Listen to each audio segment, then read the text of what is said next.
ప్రపంచ దేశాల చూపు ఇప్పుడు బంగ్లాదేశ్ పై ఉన్నాయి. అక్కడ ఏం జరుగుతుంది?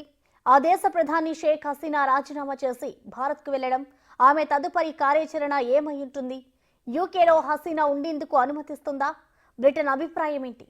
భారత్లో హసీనా ఎంతకాలం ఉంటుంది? బంగ్లాలో ప్రస్తుత పరిస్థితులు ఏ విధంగా ఉన్నాయి? ప్రపంచ దేశాలు ఏమంటున్నాయి? బంగ్లాదేశ్ లో పరిస్థితి తన చేయి దాటిపోయిందని తెలుసుకున్న ఆ దేశ ప్రధాని షేక్ హసీనా రాజీనామా చేశారు. ఇక అక్కడ ఉండడం క్షేమం కాదని భావించి భారత్ కు వచ్చేశారు. లండన్ వెళ్లాలనే ప్రణాళికతోనే ఆమె భారత్ కు వచ్చినట్లు తెలుస్తోంది. అయితే యూకే నుంచి హసీనాకు సరైన సమాధానం రాలేదని తెలుస్తోంది. లండన్ వెళ్లాలనేది ఆమె ప్లాన్, కానీ అది జరిగే విధంగా లేదు. లండన్ లో హసీనాకు ఆశ్రయం ఇచ్చే అంశంపై యూకే హోం మంత్రిత్వ శాఖ ప్రతినిధి స్పందించారు. ఆమె యూకే రావడం అసాధ్యమని చెప్పారు. ఆశ్రయం కోరుతూ శరణార్థిగా ఒక వ్యక్తి వచ్చేందుకు తమ దేశ వలస చట్టాలు అంగీకరించవని ఆయన వెల్లడించారు. చాలా మందికి రక్షణ కల్పించడంలో యూకేకు మంచి చరిత్ర ఉంది.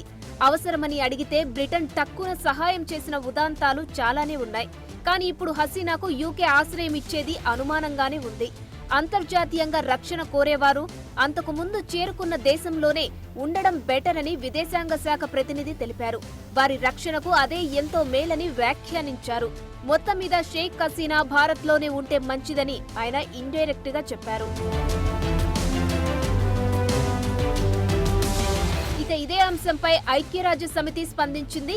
ప్రస్తుతం బంగ్లాదేశ్ లో నెలకొన్న పరిస్థితులను ఐక్యరాజ్య సమితి ఎప్పటికప్పుడు సమీక్షిస్తోందని, హింస చెలరేగకుండా చూడాలని పిలుపునిచ్చింది.